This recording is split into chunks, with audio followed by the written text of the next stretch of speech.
प्रार्थनायाम् अपि वाणिज्यबुद्धिः भद्रिः बेङ्गलूरु कश्चन वणिक् आसीत्। सः विदेशं गत्वा वाणिज्यम् अकरोत्। प्रभुत्वं धनं सम्पादितं तेन। ततः सः महाधनिकः जातः। ग्रामे प्रासादसदृशं गृहं निर्मितं तेन। किन्तु सः आसीत् महाकृपणः। अथ कदाचित् पुनरपि विदेशं गत्वा प्रभुत्वम् एव धनं सम्पादितवान्। सः तृप्तिं प्राप्तवान्। सः स्वदेशं प्रतिगन्तुम् इच्छन् समुद्रमार्गेण प्रवासम् आरब्धवान्।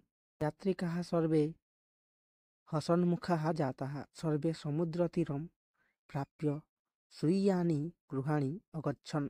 धनिकः गृहम् आगत्य आत्मना कृतां प्रार्थनां स्मरन् आत्मानम् अनिन्दत्। मया यः शपथः कृतः सः सर्वथा अनुचितः जातः इति सः पश्चात्तापम् अन्वभवत्। धर्मभीरुः सः कृतां प्रतिज्ञां तिरस्कर्तुं न इच्छति स्म। इतः मुक्तिः कथम् इति सः बहुधा अचिन्तयत्।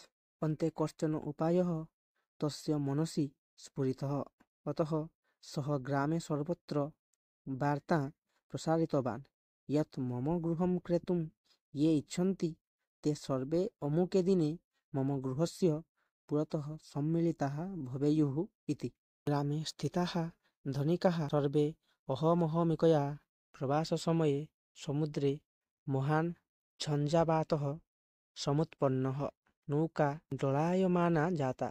सर्वे यात्रिकाः भीताः सन्तः देवं प्रार्थितवन्तः, देव अस्मान् भवान् रक्षतु इति।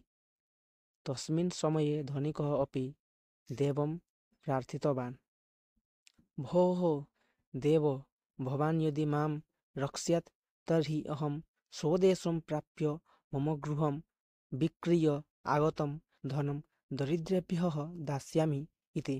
क्षणकालानन्तरं समुद्रः शान्तः अभवत्। तदीयं गृहं क्रेतुम् आगतवन्तः।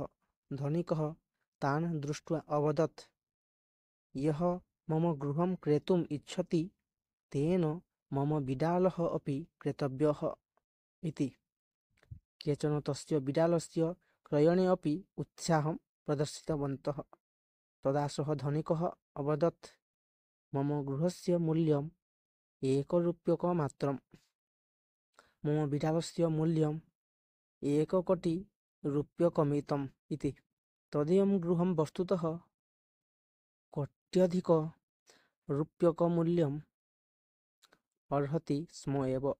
अतः कश्चन धनिकः अग्रे आगत्य गृहं बिडालं चापि क्रीतवान्। धनिकः 1 रूप्यकं भिक्षुकाय दत्त्वा कोटिरूप्यकैः अपरं गृहं क्रीत्वा सुखेन अवसत्।